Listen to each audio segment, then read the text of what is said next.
Hello everyone, मेरा नाम नासिर नवाज़ है और मैं ऑस्ट्रेलिया में रजिस्टर्ड माइग्रेशन एजेंट हूँ।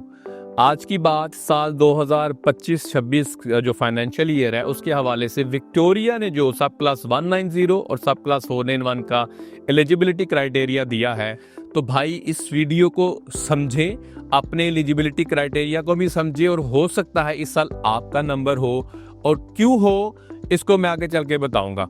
सबसे पहले इन्होंने ये कहा कि सब क्लास 190 और 491 को दो हिस्सों में डिवाइड किया, एक ऑफशोर एप्लीकेंट्स के लिए, एक ऑनशोर एप्लीकेंट्स के लिए।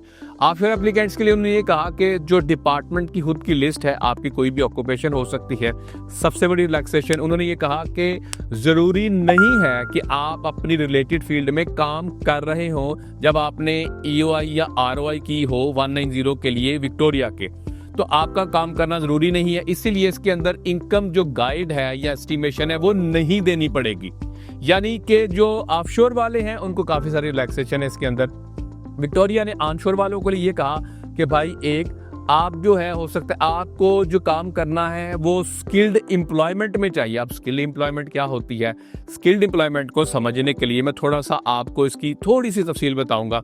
स्किल्ड एम्प्लॉयमेंट ये होती है कि जब आप ABS जो ऑस्ट्रेलियन ब्यूरो ऑफ स्टैटिस्टिक्स के मुताबिक किसी ऑक्यूपेशन में काम कर रहे हैं और वो ऑक्यूपेशन स्किल लेवल 1, 2 या 3 की है। यानी इसको यूं समझते हैं, अगर आप मैकेनिकल इंजीनियर हैं आपका और आप काम भी मैकेनिकल इंजीनियर का कर रहे हैं, तो आपका स्किल लेवल 1 बनता है। ABS जो स्किल लेवल है या लेवलिंग करती है उसके मुताबिक। चले, आप मैकेनिकल इंजीनियर हैं और आप काम कर रहे हैं एज अ टेक्नीशियन, तो टेक्नीशियन आमतौर पे स्किल लेवल 2 पे होता है, तो ये भी स्किल एम्प्लॉयमेंट के अंदर ही काउंट होगा। तो वो ये कहते हैं कि भाई अगर आप ऑनशोर हैं, एक आपको विक्टोरिया में ही होना चाहिए। आप किसी दूसरी स्टेट से आके आप अप्लाई तो कर सकते हैं, लेकिन किसी दूसरी स्टेट में रह के अप्लाई नहीं कर सकते। यानी विक्टोरिया में होना बहुत जरूरी है। दो, आपका एम्प्लॉयर जो है वो फिजिकली लोकेटेड हो विक्टोरिया के अंदर। अच्छा, इसको इन्होंने बोल्ड अल्फाज में लिखा है, ऐसे लगता है कि इनके साथ कभी लोगों ने बहुत सारी एप्लीकेशन इस तरह जाया हुई होंगी। यानी फिजिकल लोकेशन का मतलब ये है फिजिकल ऑफिस होना चाहिए और एम्प्लॉय फिजिकल लोकेटेड हो। प्रॉक्सी ऑफिस या कोई जो सर्विस ऑफिस है, वो कहते हैं भाई जो इस तरह के जो वर्चुअल ऑफिसेज हैं वो नहीं चलेंगे।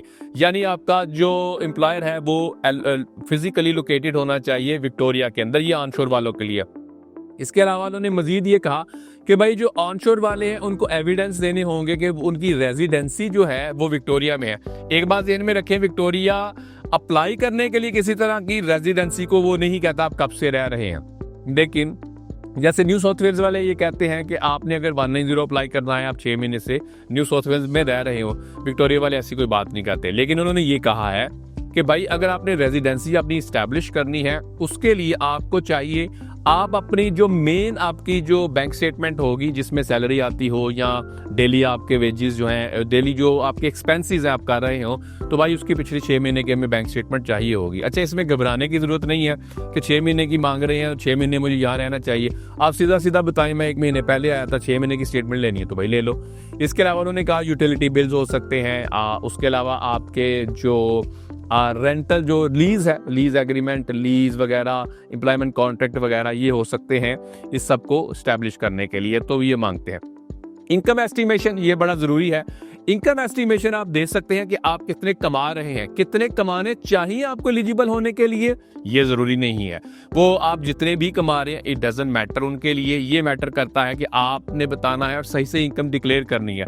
कौन सी इनकम आप डिक्लेयर नहीं कर सकते? एक, नॉन स्किल्ड वर्क की आप इनकम डिक्लेयर नहीं कर सकते। जैसे मैंने पहले कहा कि स्किल लेवल 1, 2 या 3 के अलावा आप कर रहे हैं तो भाई वो आपकी इनकम एस्टिमेशन में नहीं आएगा।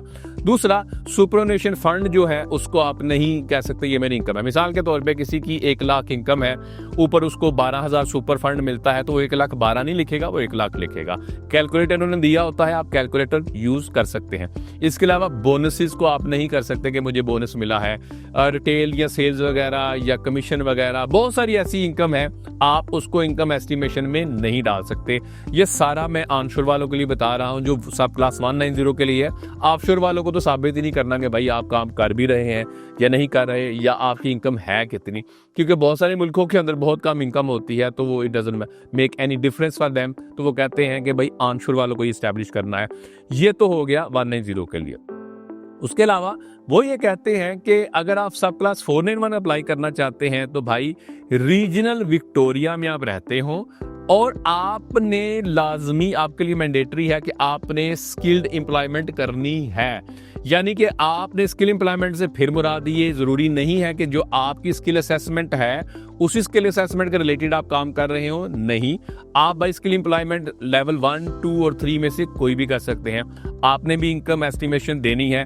आपका जो एम्प्लॉयर है 491 वालों का विक्टोरिया के, न्यू साउथ वेल्स के, भाई वो रीजनल विक्टोरिया के अंदर इस्टेब्लिश्ड होना चाहिए। अगेन इस्टेब्लिश से मुराद यही है कि उसका फिजिकल ऑफिस वहाँ पे होना चाहिए, लोकेशन वहाँ पे होनी चाहिए।